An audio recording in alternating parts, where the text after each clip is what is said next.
Hi everyone, welcome. Thanks for joining today's live technical topic webinar. I hope you are all well. My name is Riley and I assist in coordinating our various free webinars we hold every month. You can find all of our upcoming and past webinars on the events page on our website. So in today's session, we'll be discussing data communications, which is considered the backbone of industrial automation. Now, our presenter for today is Dr. Emtiaz, Dr. Emtiaz Madni. He's a lecturer with us at EIT, and I'll introduce him shortly. And we like to keep these webinars as interactive as possible, so please use the chat box if you have any questions or thoughts you'd like to share during the session. I'll be active in the chat box for most of the webinar, so I can answer any non-academic questions for you. These webinars are recorded, and you will receive a copy of the PDF slides and the link to the recording in the next 2 business days via email. A certificate of attendance can also be sent to attendees who request one at the end of this session via a link in which I'll provide. The link will take you to a short online form or survey in which you need to complete in order to receive your certificate. And the certificate of attendances will be sent within 4 business days after the webinar. I'll just now introduce Dr. Emtiaz. So Dr. Emtiaz has a solid background in the energy industry as an electrical system engineer and electrical project manager. He has a PhD in electrical and electronics engineering. And he's also worked with renowned scientists and high-end industry collaborators on energy transformation in Australia. And before moving to Australia, he was also a postgraduate researcher at the Chinese Academy of Sciences in China. And if you want to see more about Emtiaz, you can also look on our website at our lecturers and instructors, and also his on LinkedIn there. So I now pass over to you, Emtiaz. Thank you very much. Take it away. Thank you, Riley. Thank you very much. Hello, guys. Hello, everyone. So my name is Emtiaz, as Riley has already introduced myself and my background. So I will just quickly introduce myself. I have a very diverse background, actually. I graduated as a chemical engineer, and I've worked as a process engineer in the industry for a while, and then I got like a scholarship for studying masters. So that's when I started to kind of shift my expertise. So my master's was in electrical and electronics engineering. I've been always interested in these electronics and smart devices and micro chips and microelectronics. So my research work, because my master's was research based, so my research work was more into like smart electronics using advanced materials. So like we were working on some nano electronics and quantum devices. So then I worked in research industry for a while, and then I finally decided to get my PhD, and then that's when I moved to Australia. It's been quite a while, and so I graduated in 2018. Got my PhD. Worked with the University of Western Australia for a while. I was teaching there, and I had the opportunity to teach at Murdoch University, Curtin University. So I've had experience working in almost every major university in Western Australia and been teaching units related to electrical and electronics engineering, and also some computer science where we can use some programming and coding to do the automation, obviously. So then nowadays I'm working as a senior engineer in the industry. I wanted to have a little bit of change, that I was I wanted to have a mix of both academia and industry. So now I'm working full time as a senior engineer in the industry, and I've been working with EIT as a casual lecturer and a thesis supervisor for past 3 years or more. So yeah, I've been growing with EIT, so it is very exciting time that EIT is growing at a really fast pace. So it is very exciting to be part of EIT in some means. And my work, I'm working mostly in renewable sector these days. So there's a big change in industry at the moment, in Australia especially. So Australian government is pushing a lot on renewable energy transformation. So there's a lot happening, and that's where we have this opportunity to apply some innovative ideas. So I found it very interesting for myself because I have a background in research and development. So I can apply some creative, innovative ideas into this industry because we have to use so much of smart electronics and smart devices and smart solutions. Right, so that's about me. So today's topic I chose about the industrial data communication because I see there is a lot of potential in near future. Everybody is talking about Industry 4 these days. So Industry 4 is what those of you know who know that Industrial Revolution 4 is all about automation and smart communication. So it is completely based on the communication systems. And for Industry 4 to actually be successful or to work successfully, we need a strong data communication platform. So that's why with the advancement of these communication technologies, and now with the very reliable internet speeds and data communication with the introduction of 4G and 5G now, so it is coming to reality. So that's why I thought it will be good topic to introduce you what is actually data communication in industrial sector. If we want to automate in industry, so we need to have a very good understanding about the data communication because everything in automation relies on data and the communication. So if we have a reliable data communication, then obviously we can have a safe and efficient process. Right.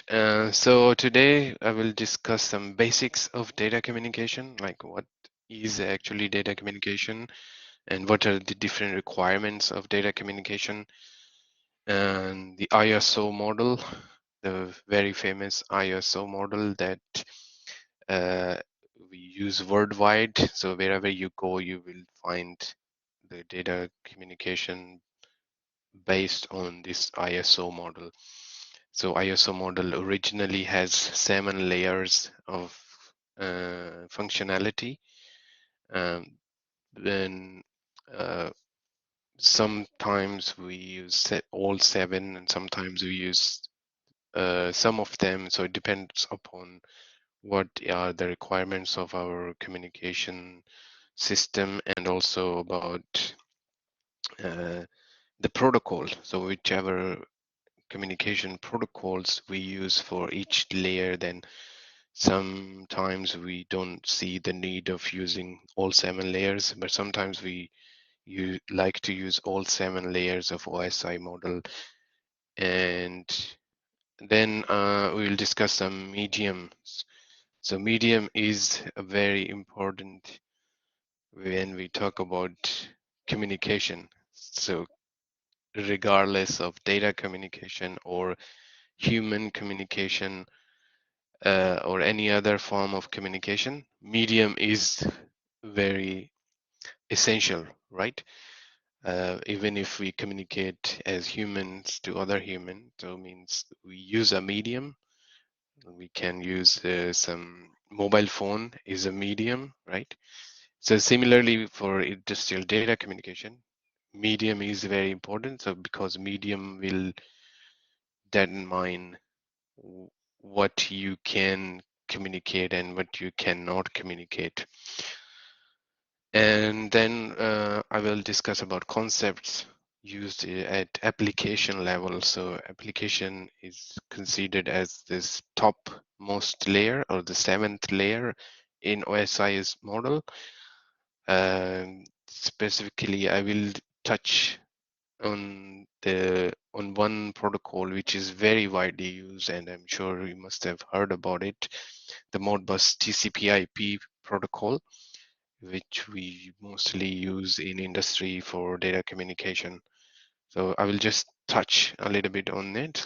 Obviously, Modbus TCP/IP or any functionality layer in OSI model is itself a big topic. Like it's a in itself is a subject matter, right? That you can study for a year or two to be good at it. So it's not practical to cover everything in this 1 hour webinar.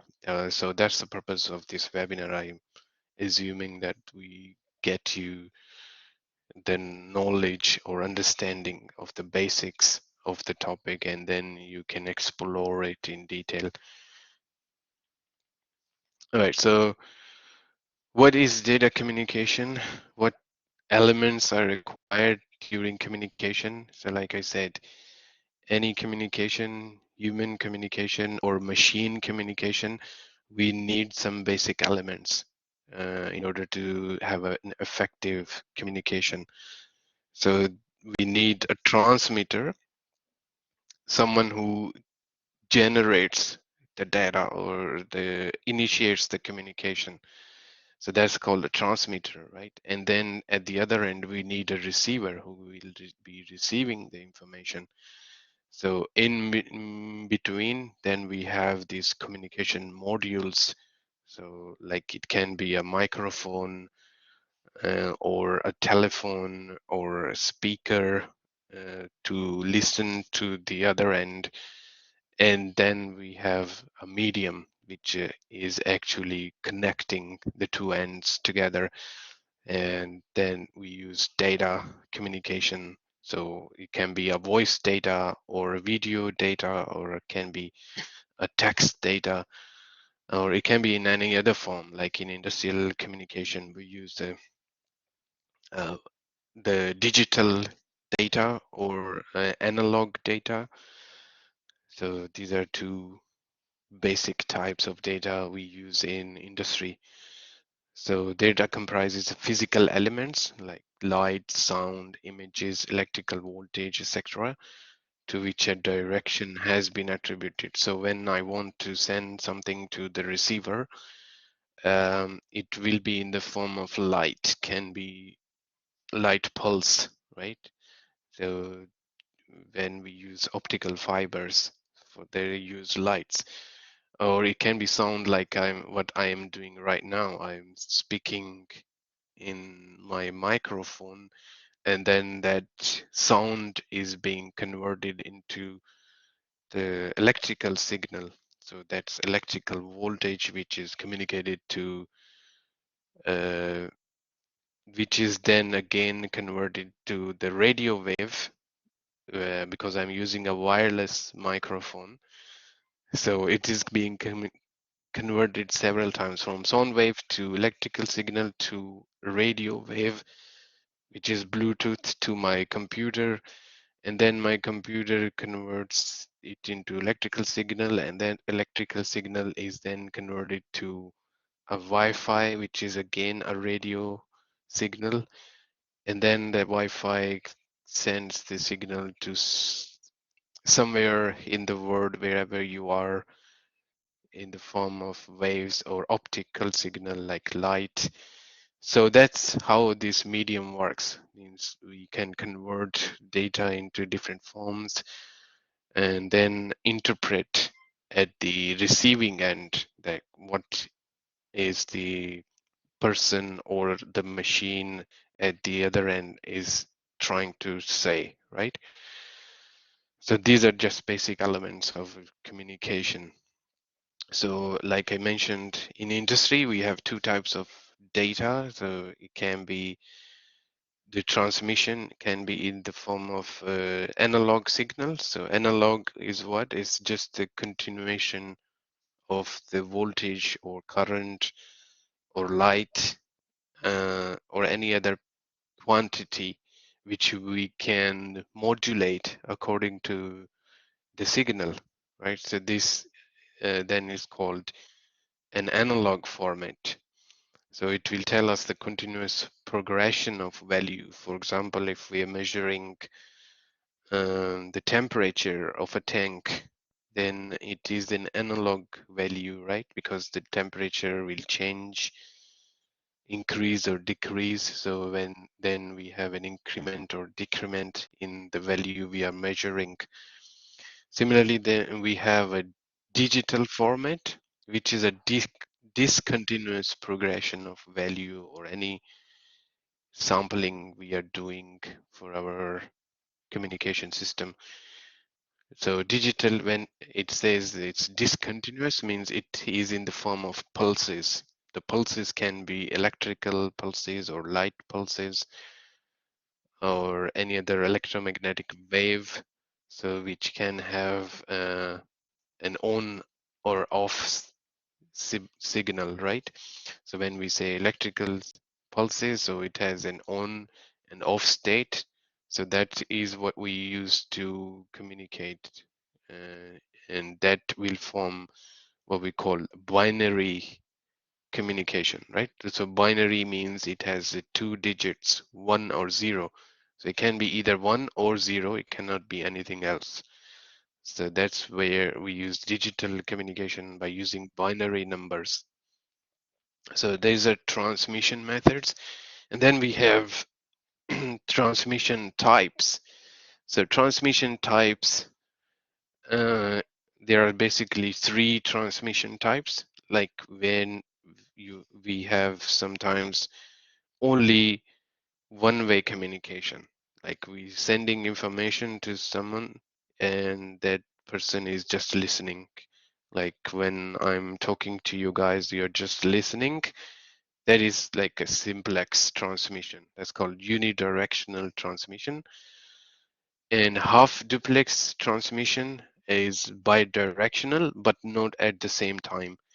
It means it can be both ways, but because they use the same medium, it cannot be both at the same time. So it means if I am speaking, like in the beginning, Riley was speaking and I was listening, and now I'm speaking and Riley is quiet and is listening. So it means it can be only one person talking at this very same time. So that's how the half duplex transmission works. So it means we can have either way communication, so both ways, but this person, data, or traffic needs to wait until this has passed, right? So there's the limitation of half duplex. And then we have a full duplex communication. Full duplex transmission means it can be bidirectional at the same time, means both can speak at the same time, uh, because we have a separate medium for each direction. So when we have separate medium, so there's no collision. So the data traffic can go both ways. So that's called full duplex transmission type. And then we have a transmission in terms of how we send the data, right? So that can be in whether a serial communication or parallel transmission, right? So serial, as the name says, it's a serial, means we send data in series of bits and bytes. So we send the series of bits and bytes, and at the other end, we tell the receiver how to interpret those bits and bytes. So that will form a serial transmission. So it usually requires 3 wires, like sending, receiving, and earth. Earth is for mostly like ground reference. So bits and in a byte are transmitted one after the other. So then we can just continuously send bits in a series. Uh, the only limitation with serial transmission is that if you have a large amount of data to transmit, that will make serial transmission a bit slow, right? Because you can only send bits in series, so you can't send multiple bits at the same time. So that makes the communication a bit slow if you have a large amount of data.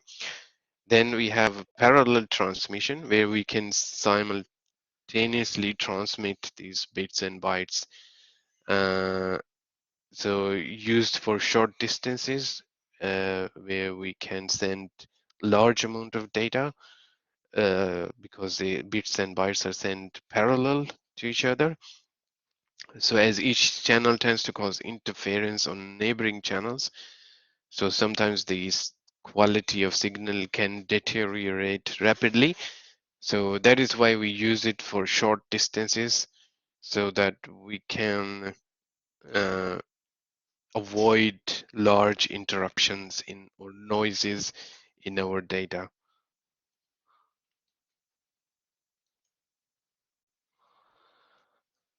So then we have another type of transmission, which is related to the characteristics of how we send the data. That means how the data is characterized. So it can be synchronous or asynchronous, how the communication is set up. So that will be synchronous or asynchronous. So as the name says, synchronous means you need to have some kind of synchronization between the signal being transmitted and being received at the other end. So data is transmitted continuously, and so a synchronization signal is transmitted in parallel with data signals. So means when we send our data, and when it is being sent in serial transmission, obviously how does the receiver differentiate? Like if I continue to speak in one tone, you might not be able to interpret what I'm saying, right? Unless I use some um, like uh, like we use the commas or full stops in our punctuation, right? So that's same thing. If we don't have synchronization and we keep sending signals in a serial transmission, the receiver may not be able to understand what is the message. So that's why synchronization and those type of transmission is very important. So asynchronous can send the data with irregular fashion, means you don't need to be synchronized like one after the other. We can send irregular random data, but in those data we need to add then start stop, like I mentioned, we have punctuation in grammar, right? So then uh, that's called asynchronous serial transmission.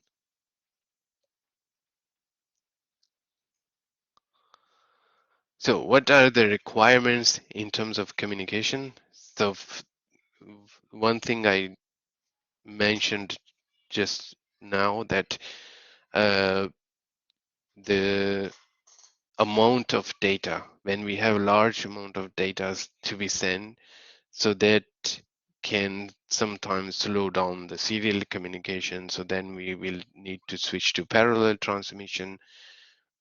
So that is one requirement, that how much of data and how fast you want to send from one end to the other. So that forms a uh, very important requirement, because that will define the medium you are going to use.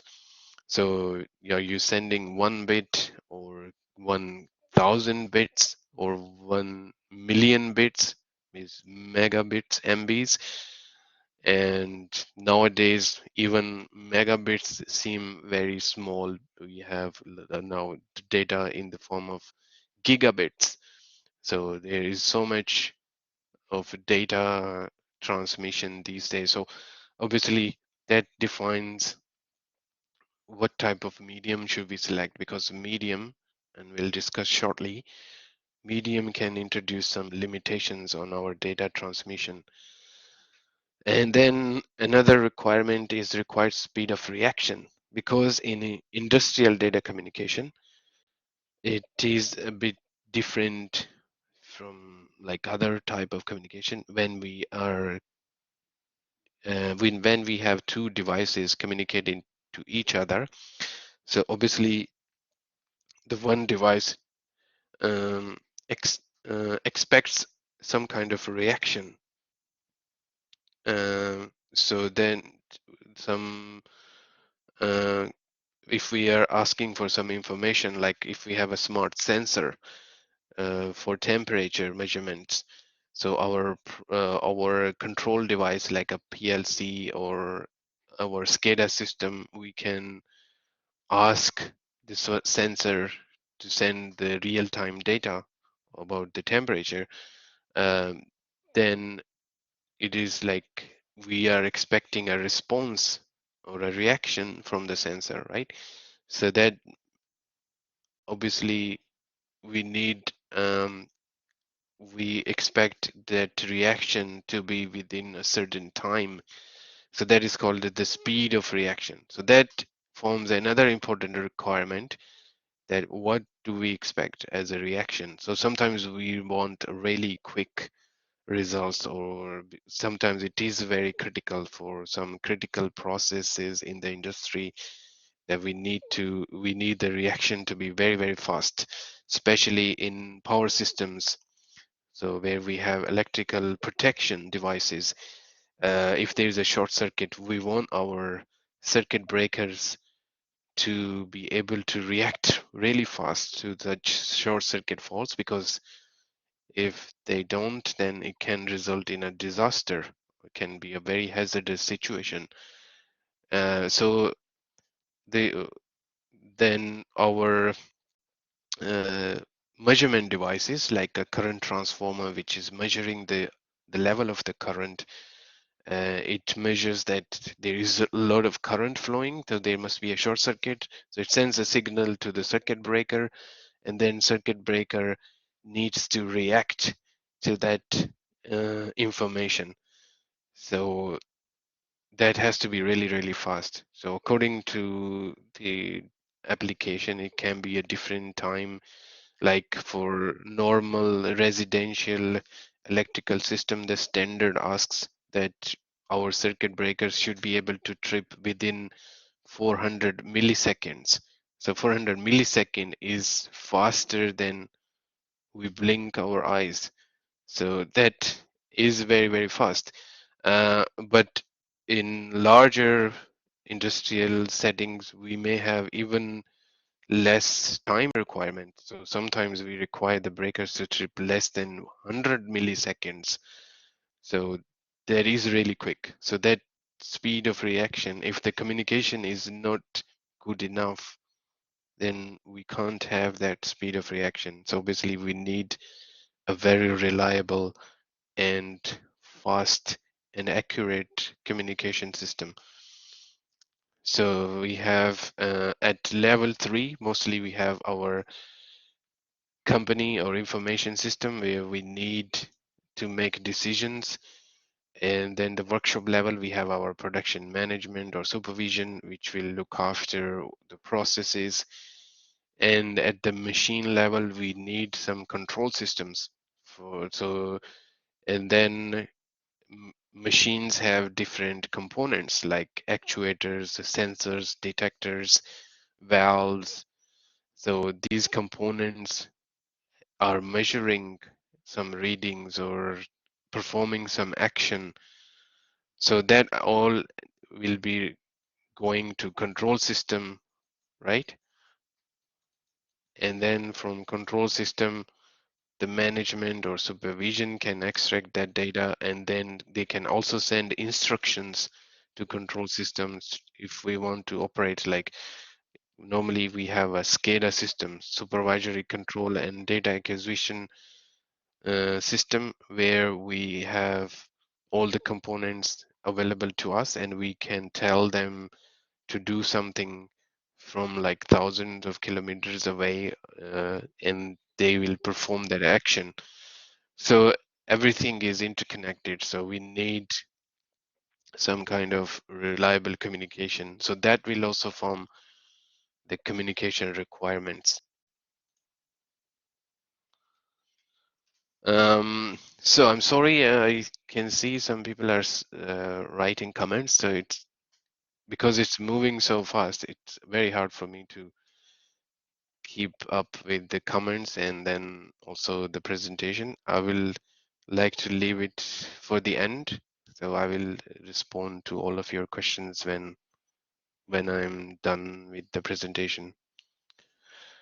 So communication networks and buses. So there are several communication networks and buses. So bus is something where we use one, for example, one wire which is connected to several different devices. So several different devices can communicate on that one wire. Like normally we have optical fiber or Ethernet cable which goes to multiple devices, and every device sends information or receives information on the same line. That's called a bus. And there are several different types of buses and several different types of communication networks, and their sophistication obviously depends upon our requirements, like we discussed previously. And the control of machines, if we want a very simple control of machine, then obviously we don't need a very sophisticated uh, communication system, right? If you just want to turn on your light bulb, for example, so all you need is just a light switch, and that light switch can communicate to your uh, HMI or to your mobile app so that you can control the light. So that's very simple control of a machine. So we need simpler systems for simpler applications. But as we go into complex applications like control of a process, and we want it to be very, very sophisticated, so our requirements start to increase, right? Um, then we have several different protocols. These are called protocols, the set of rules and regulations which we use to design our communication system. So then we have CAN Open, FIPO, Modbus, Profibus, Devicenet. These are all protocols. And then we have different types of buses like Fieldbus. These are used as a communication media, right? And then we can have Ethernet or TCP/IP, FTP, HTTP. Nowadays we have HTTPS. So whenever you use a web browser, we mostly use HTTPS protocol, right? To create a session with the browser. So that is a protocol we use. So common network strategy and protocols we use in the industry, like I mentioned, Modbus is very widely used in the industry. And these days we use Modbus in combination with TCP/IP. So TCP stands for Transmission Control Protocol, and IP stands for Internet Protocol. So our Modbus is an application layer protocol, so that is used to create this application level interface for the users, and then we underlying layers are TCP and IP. So it's very widely used because of its easy implementation, and it can do pretty much everything from controls to monitoring and digital and analog communication. So level 2 and 3 for information and control systems like inter PLC, and it can also be extended to Fieldbus level like level 1 in the networking. So CAN-open is another very famous protocol, communication protocol. It's like an internal device and panel bus where we have communication between the devices, so without any external interference. So that's where CAN-open is very efficient. Like several devices on one bus can communicate with each other uh, on the same bus. And similarly, we have another protocol, ASI, for the connection of sensor and actuators. So it's a very simple protocol which can be used to configure our sensors and actuators to perform a certain operation. So it's mostly used at level 0. Modbus can be combined with RS485 as well, uh, which is another communication media protocol, RS485. So it means we can use either Ethernet or RS485 or fiber optics. So Modbus can be used with all of them. So when Ethernet is not suitable or it is expensive to use Ethernet, we can use simpler media, which is RS485. And with RS485, we can have several other topologies which are not possible with Ethernet. So legacy networks, so there are some legacy networks which are proprietary. So proprietary means they're reserved for certain applications. The Modbus Plus is a proprietary protocol, which is mostly not open source. Means if you want to use Modbus Plus, then you'll need to have a subscription or you need to pay for that. And then you'll need the permission to use that protocol. Similarly, Unitalway, Seriplex, and FIPIO. These are legacy networks. Connectivity networks. So it's a uh, pragmatic approach when the market imposes a solution.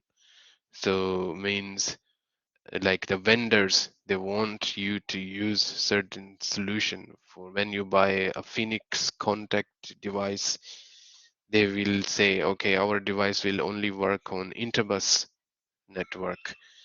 Or Siemens device, they can only work on Profibus network. And similarly, Allen Bradley has a Devicenet network protocol. So that's called connectivity network, where the vendor defines that you will need to use this network in order to use their device.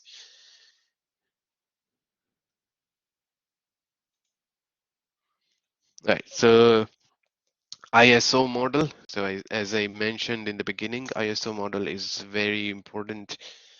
It's like the backbone of data communication to standardize all the data communication throughout the world. So it means when if I am working in the industry and I design a data communication network, then obviously it needs to follow certain standards and protocols. Otherwise, even if I like for after 2 years or 3 years, I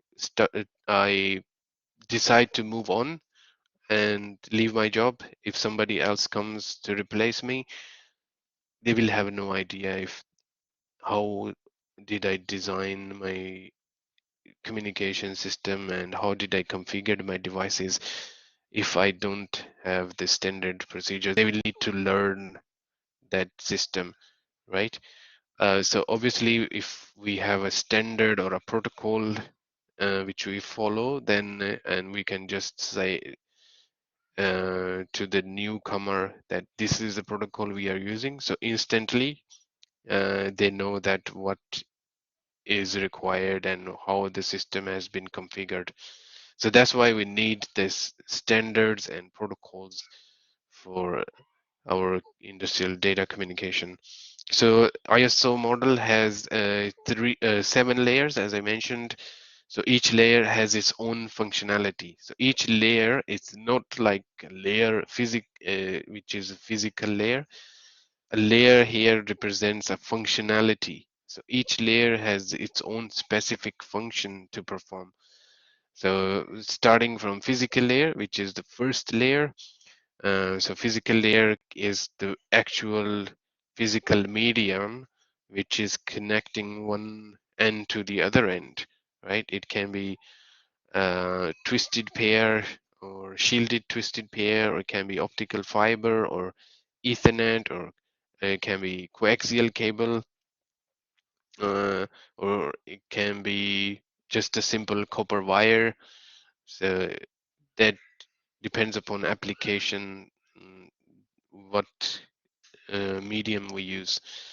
So then the next layer is called link layer, where we have the access of media. So that's where we have our MAC addresses. So you must have heard of MAC addresses.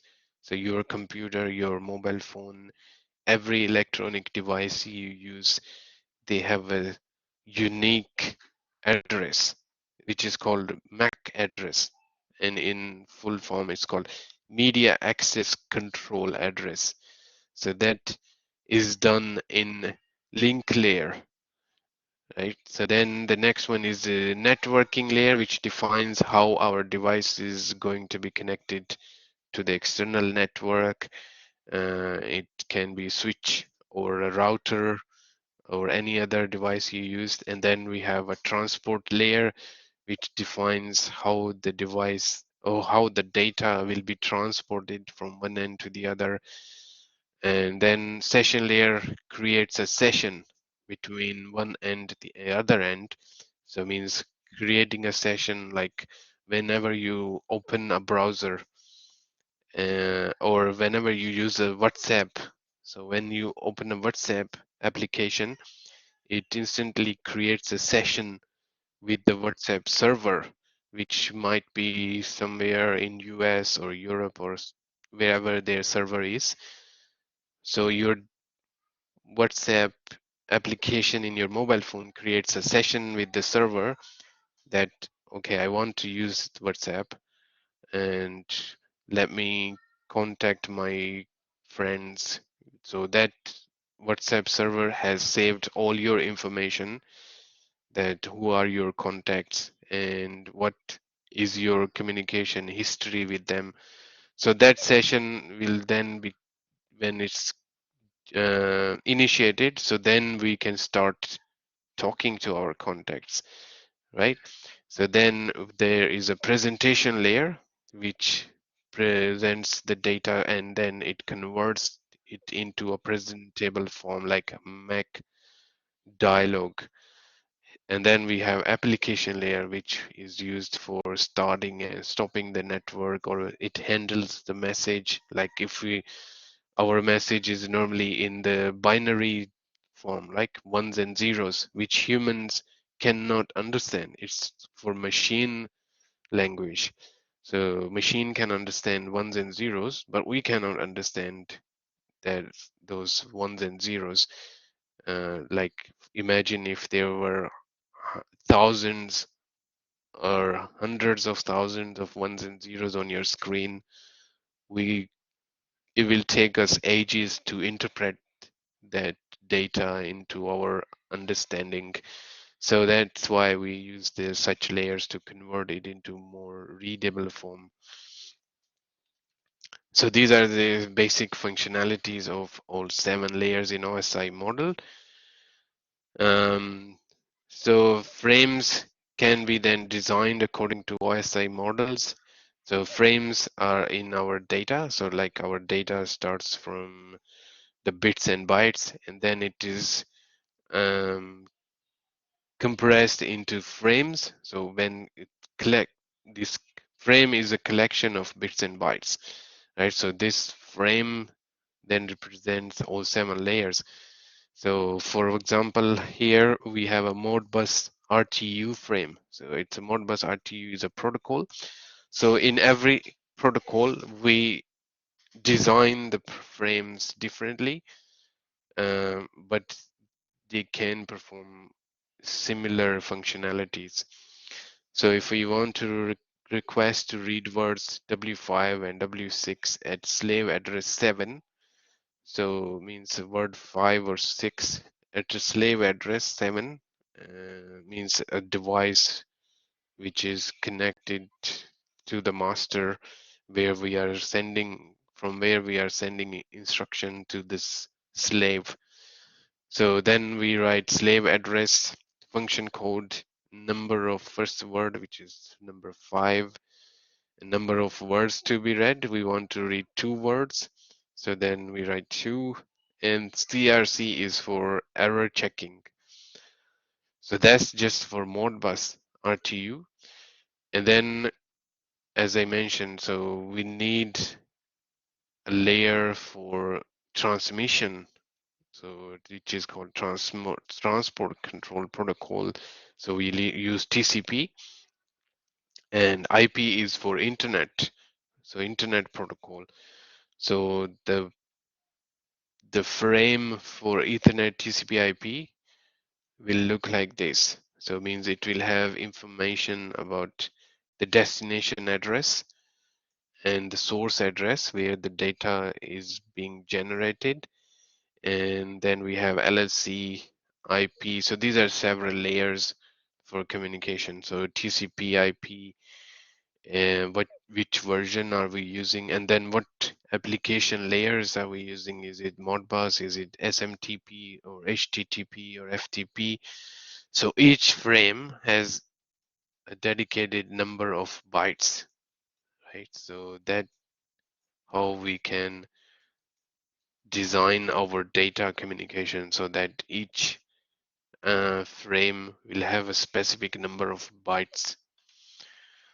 So transmission media, as I said, there are several different types of media, and each one has its own benefits and own limitations. So for certain applications, we select one media. For other application, we choose another media.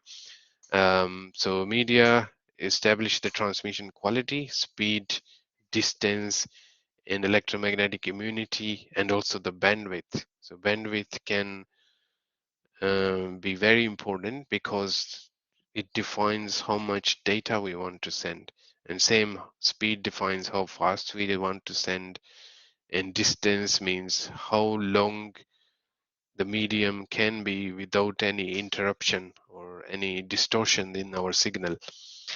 So there are 3 very widely used media: a pair of twisted wires, and then we have a coaxial cable and optical fiber. So these are 3 very widely used communication media, and their cost, as you can see, goes from low to high from pair of twisted wire, because it's just a pair of copper wires twisted together. So they're relatively less expensive. Coaxial cable, because they have special cladding and insulation requirements, so they can be a little expensive. And fiber optics, we know that they are a little expensive because they are special glass material, and there's a special process to fabricate those optical fibers, and they can be very fragile. All right. So for twisted pair, we have several electrical standards we can use. In the past, we used to use RS-232 a lot. If you are old enough, like my age, you must remember that in the past we used to have this DB25 connectors or DB9 connectors, which were being used like when we used to have desktops, right? So we used to connect our monitor to desktop by using these DB25 connectors.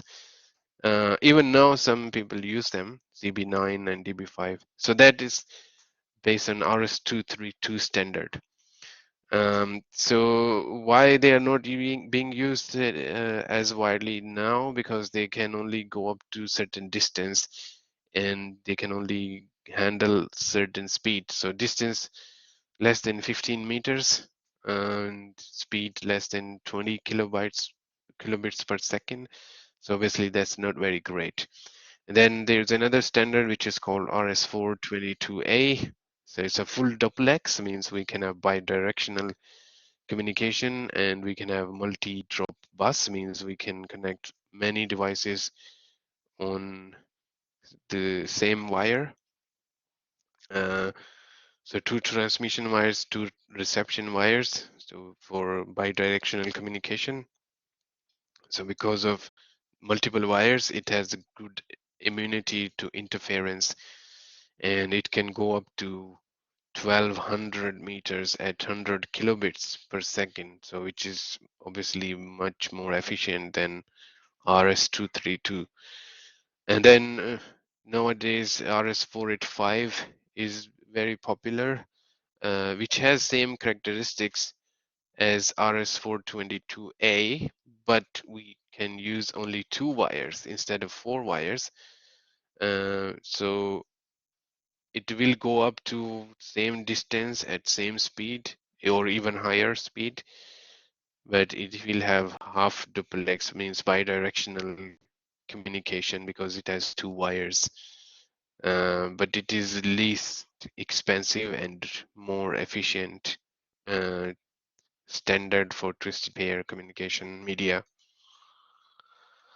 Okay, so then we have communication topologies. So we can connect Yes. our devices. Yep. Sorry to interrupt. Everyone, it looks like the session today will be running a little bit over time. So if you would like to stay on, please do so.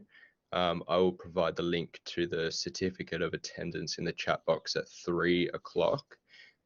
If anyone does need to go, but otherwise, please feel free to stay on if you can. And thanks, Emtiaz. Please continue. Thank you.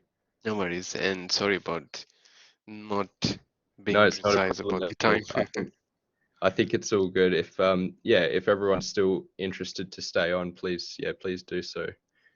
Yeah, Thanks, it's just Emtiaz. because I like this topic. I can keep talking about Yeah, and absolutely. keep going. Thank you. Thanks for reminding me the time.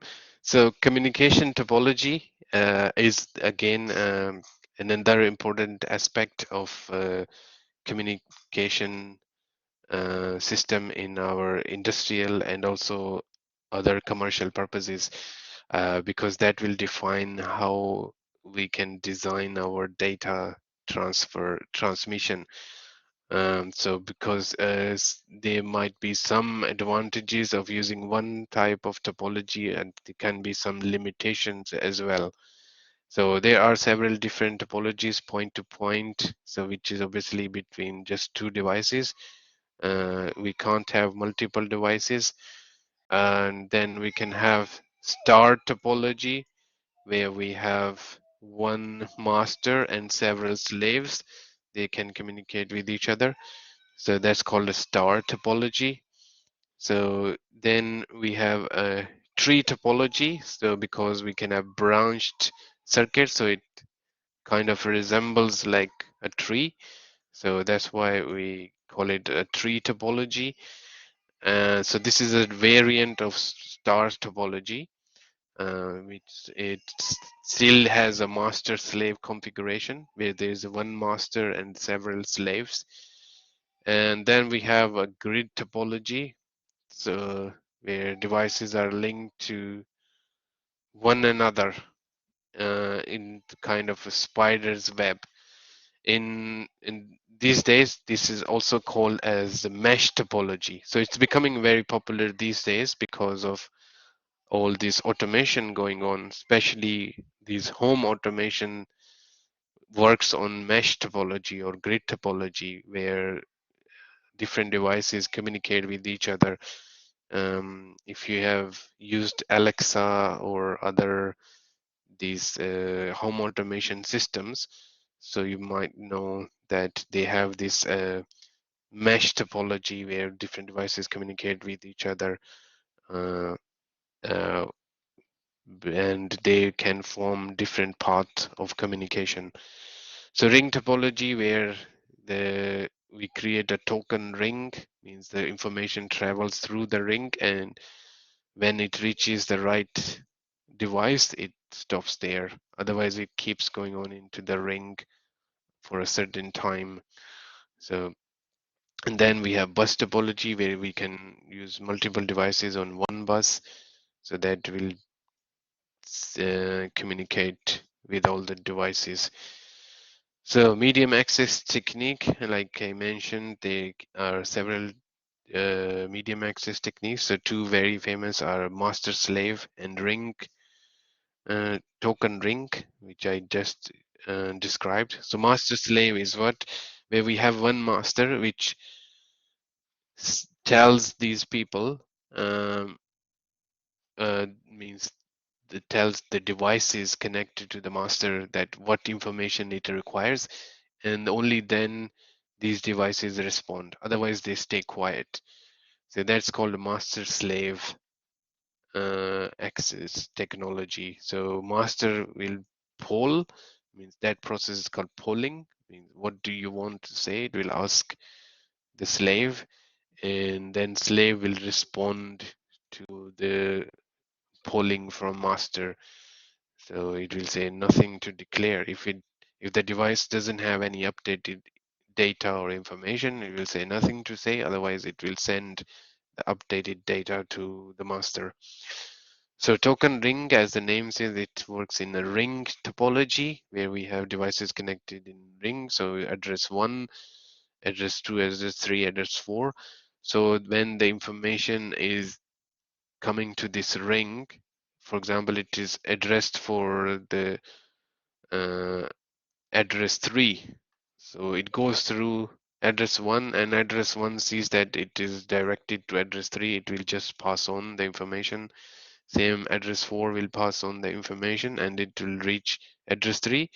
So then address 3 will look at the address, and it will say, okay, this is me. The information is for me. So that's how this token ring works. So that token is a group of bits that is passed in a rotating address sequence from one node to another node.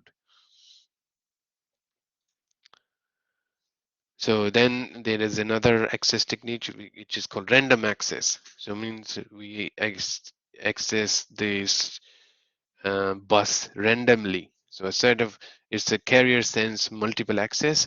So it means these devices, all these 4 devices, they want to talk, but they will wait. When one stops talking, then the other one starts talking. So when this one stops talking, the other one starts talking. This is called carrier sense multiple access. For example, if we have one bus, there are multiple devices connected to this bus. So they are always sensing this wire for any carriers. So if there are any carriers, means one of the devices is talking or sending information or receiving information. So they will hold off. As soon as they detect there is no carriers, then they will transfer information on the bus, which goes to the right address. So that's called random access or CSMA. CSMA is a very famous technique we use for communication.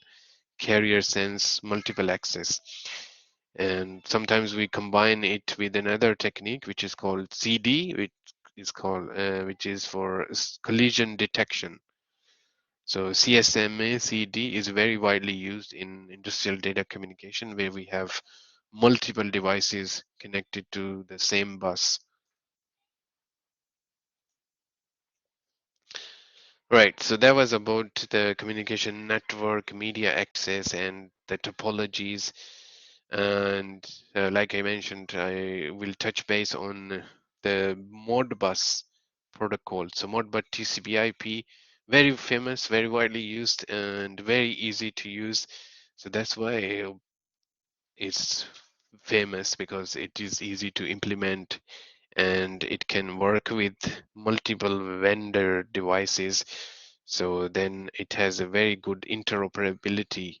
Like we can use devices from multiple vendors and program them and configure them according to Modbus TCP/IP, and then we can have this very good integration of devices, and they will work very efficiently together. So originally, Modbus was developed by Modicon for some defense purposes. It was being used for defense in US for some time, and after a while, they commercialized it. So then now everybody can use Modbus. It's an open source protocol. So estimated by Control Engineering magazine that over 40% of industrial interfacing is done using this protocol, Modbus TCP/IP, so which is a lot. So all new state-of-the-art Fieldbus systems have Modbus gateways.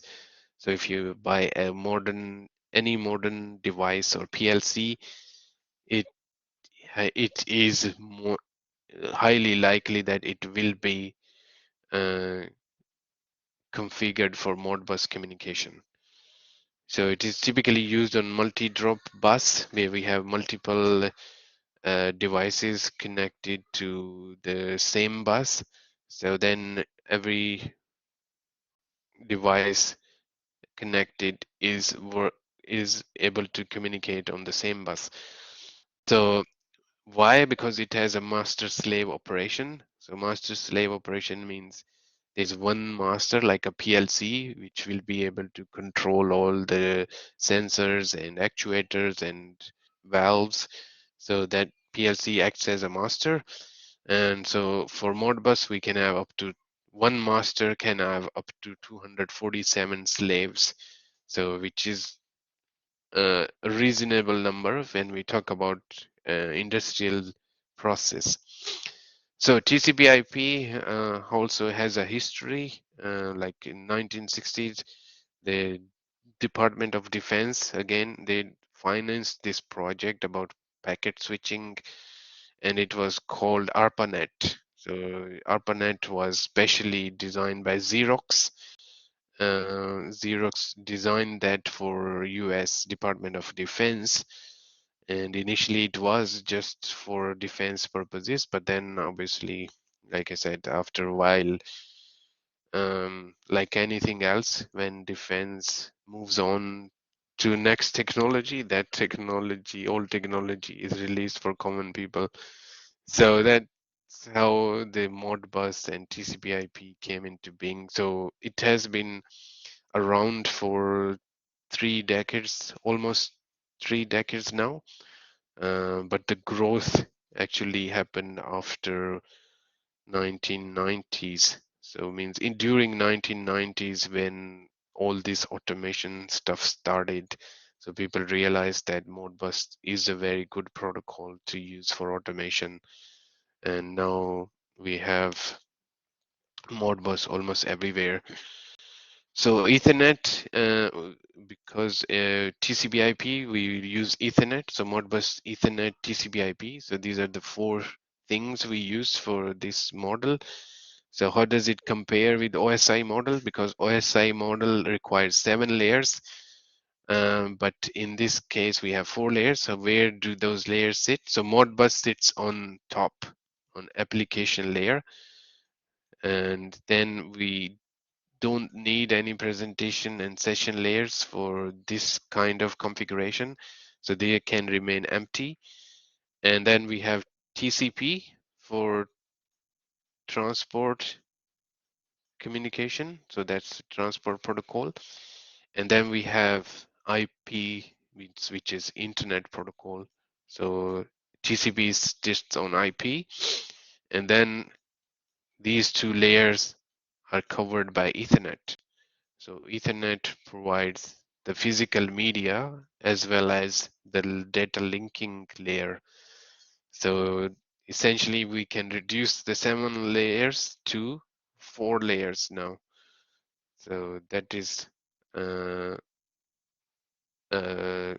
how we can get away by not using full 7 layers. So Modbus messaging protocol frame structure is very simple. As I said, it is very easy to implement. So it has an address field and a function field. So because it's a master slave configuration, so it does not require a source address. So address field means only the slave address to whom you are sending instructions or asking for information. So if we have one master and several slaves, so obviously master, every slave is sending data to the master, right? They can't send data to each other. So then obviously these slaves will know that anything coming to them is coming from master, so they don't need to know the source address. So we only need address field for the slave address, right? So means the master should be able to know which slave the data is for, right? And then the function field, what function we want it to cover. And then we have a data field, what data we want. So function is for like if you want to read a memory register or if you want to read the status of the device. So that is a function, and data is the actual data. How long will be the data or what type of data we want from the device. And then we use 2 bits for error checking, because on the way from slave or from the master during the transmission, there can be some interruption. So we check for errors on both ends so that to make sure that information we are receiving is accurate. So Modbus functionality and memory, like I mentioned, it has several registers for different communication. It can have digital outputs, analog inputs. We have a slave node which has all these different type of data, and then it is communicating with the master node. So that will provide information. So master can send a function code which is related to the, for example, a memory register or coil status. So it means a coil status from here. So then the function field has to be according to that. So then the slave knows which data it needs to send back to master. So that's the purpose of the function code. Right, so we have several different type of memory structures, so coil status, input status, and input registers. And then it has holding registers. So all these memories, they have different information about the device. So we can pull for any kind of information from the device. So physical layer for Modbus TCP/IP It can be free topology, can be bus, star, tree, or ring type, as long as we have a master and several slaves, right? So maximum distance we can go with the Modbus TCP/IP is up to 40 kilometers, which is a very, very long distance. So that's why it is very widely used, because by using the right media, so for example, 10 base F means the fiber optics, we can go up to 40 kilometers. If we use 100 base TX, the twisted pair, 100 megabits per second, we can go up to 200 meters. So based on media, then we can have very, very high speed, like 1 gigabits per second or 10 megabits per second. So that's a limitation from the physical layer media. So max number of devices then again depend upon the medium. So can be 30 per segment on the 10 base 2 medium, or 1024 on fiber optics. So physical layers can be different media, like I mentioned, can be coaxial cable or shielded twisted pair or optical fibers.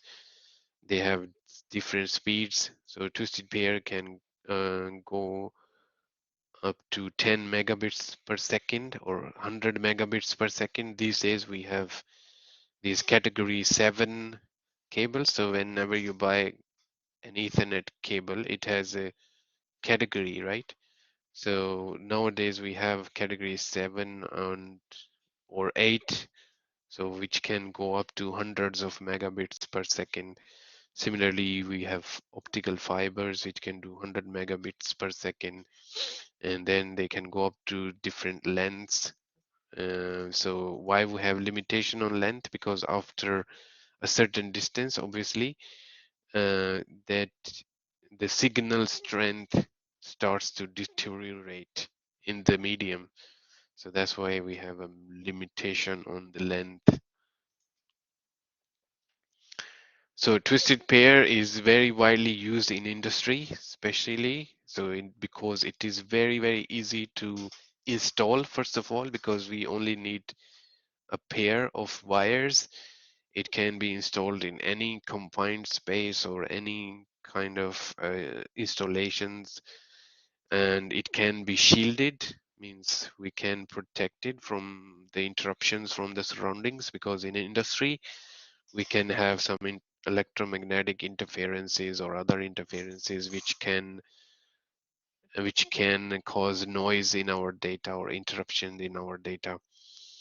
So that's why we use this shielding. So it can be shielded whenever required. It can be unshielded when shielding is not required, and it can be just used as a wire connection, terminal connection, or we can use an RJ45 connectors like we use for Ethernet, right? So then we can plug it into any device we want.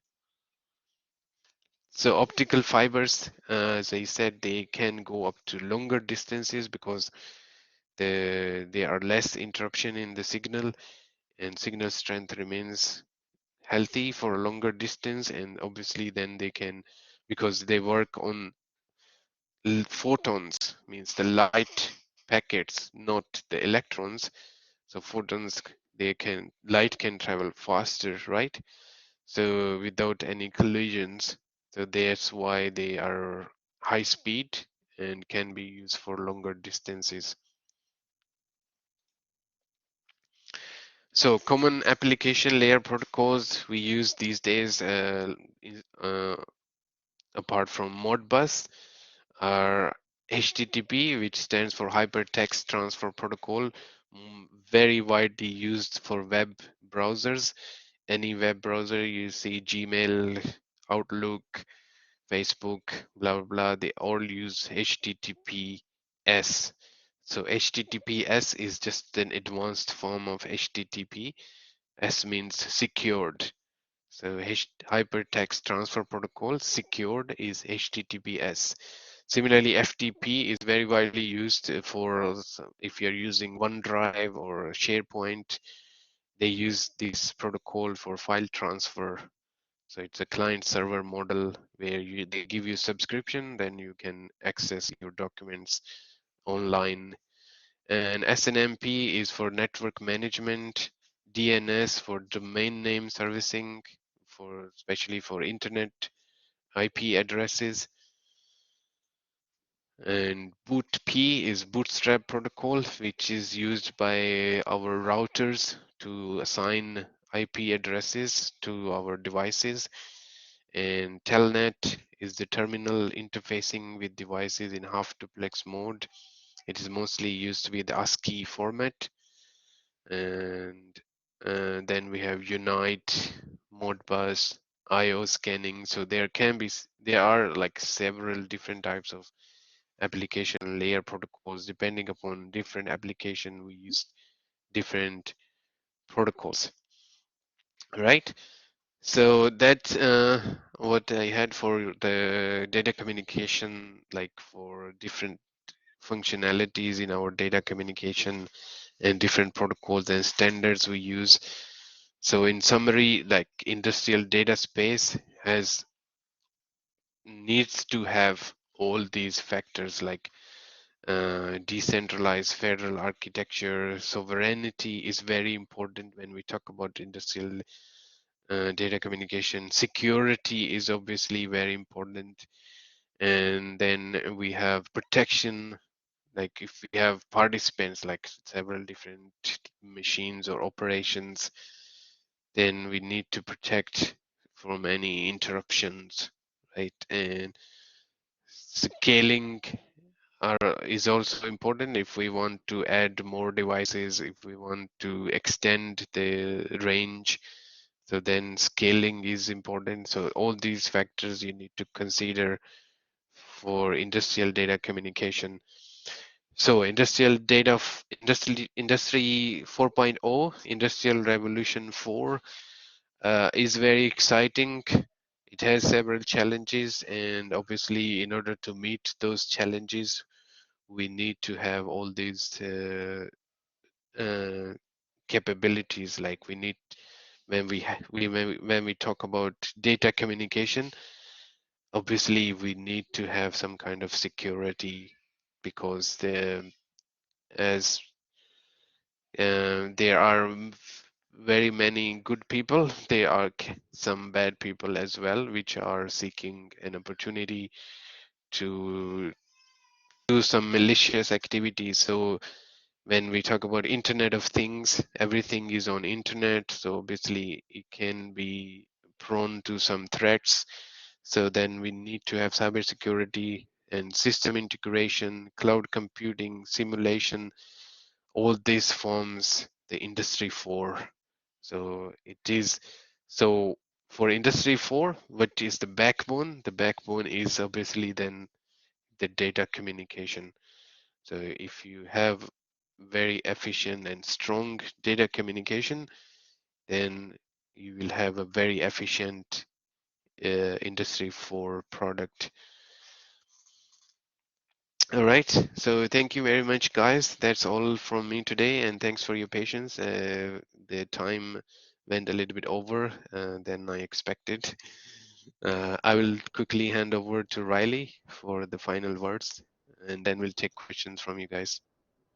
Thanks, Emtiaz. I appreciate it. No, it's absolutely fine going over time today. I believe everyone was still happy to stay on. And we've still got 240 people still in the session, so that is great. So yeah, thanks to everyone who stayed on, and yeah. I'll just move on to our upcoming webinars if anyone wants to attend those. Both of these are technical topic webinars. So we've got a civil engineering technical topic webinar in a couple of weeks' time. So that one will be on evaluation and monitoring of existing concrete structures. So that one would be good to attend if you're interested in the field of civil engineering. Otherwise, we have a electrical engineering technical topic webinar. This one is more of a focused on a particular case study. So this one will be looking at the feasibility of converting some overhead transmission lines to underground. So that might be an interesting one for you to attend. And you can you can go to our events page on our website to view both of these upcoming webinars.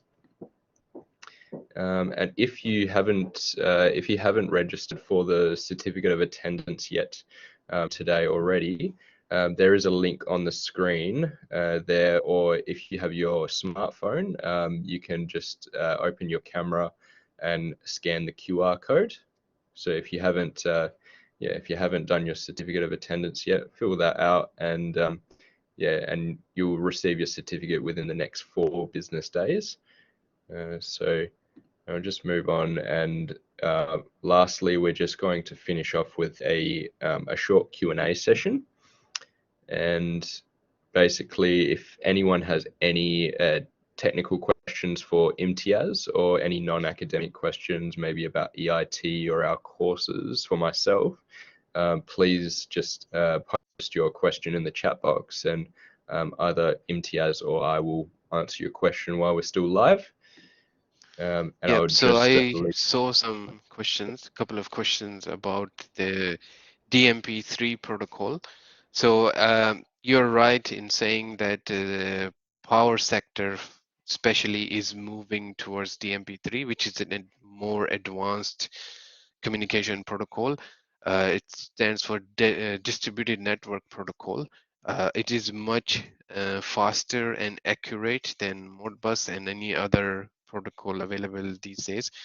But because it is still in the process of implementation and development, so that's why I didn't touch base on that protocol. But it's a very good topic for like future webinars. We can do a webinar on that topic, specifically talking about the different protocols like Modbus and comparing the Modbus with DMP3 or other protocols. And another question was about, can you do a presentation on power system protection? So that is also a very important topic, and we have EIT has a very good program actually on industrial automation. In that program, we have several units about substation automation and power system protection. So if we get a chance, we will do a webinar on the basics of power system protection as well.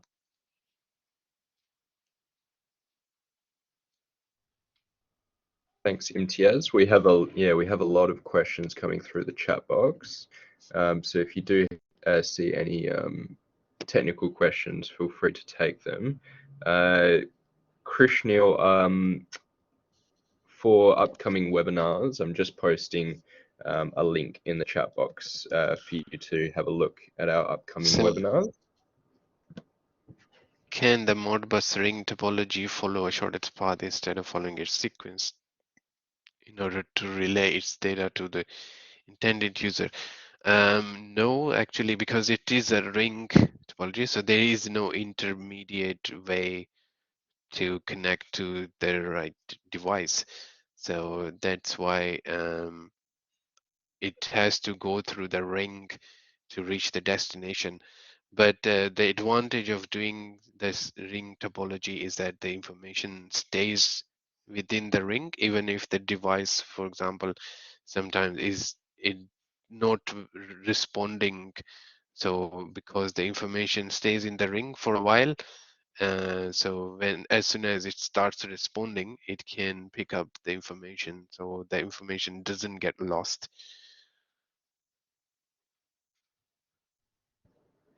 Thanks, Emtiaz.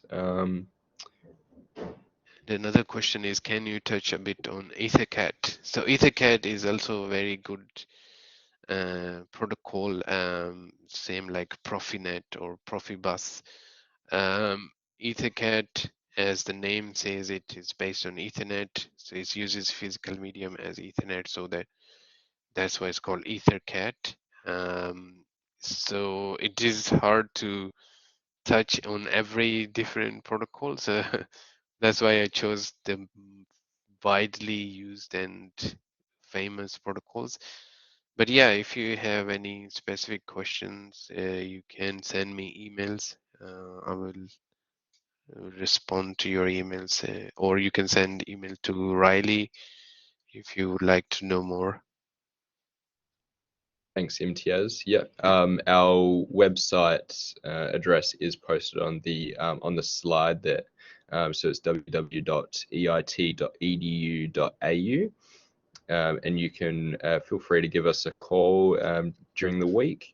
And also the webinar's email address is there as well. So that's webinars@eit.edu.au, and I monitor that email address. So if anyone does have any questions they want to send through to that email address, maybe if your question hasn't been answered in this Q&A session, yeah, just feel free to send me an email, and yeah, if it's a technical question, I can forward it on to Imtiaz, and I'm sure he would be happy to help you there. But yeah, thank you very much for attending this webinar today, everyone. I will stay in the chat box in case anyone has any further questions. But I'd just like to thank everyone for attending today, and enjoy your weekend. Okay, have a great rest of your day wherever you are. Thank you.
To address any final questions about the webinar slides or the certificate of attendance, so I've just posted a recent message in the chat box containing a link for you to fill out a short form of survey if you would like to receive a certificate of attendance.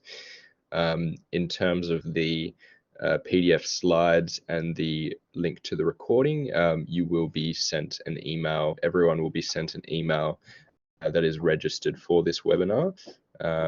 So you will receive the recording and the PDF slides within the next 2 business days. I hope that clears up any further questions on those.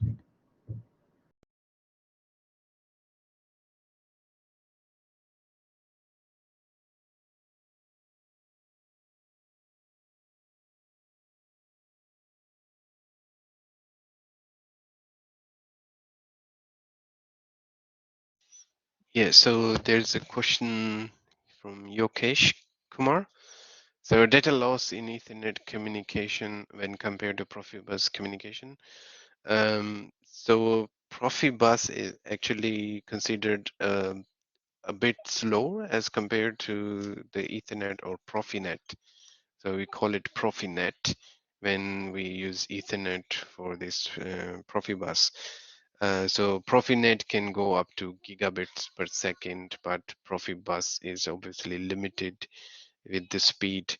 In terms of data loss, I don't think there is any big difference because data loss depends upon the conditions where you use your media or how you have set up your network. So I don't think there will be any big difference. So obviously, if it is faster, means less data loss.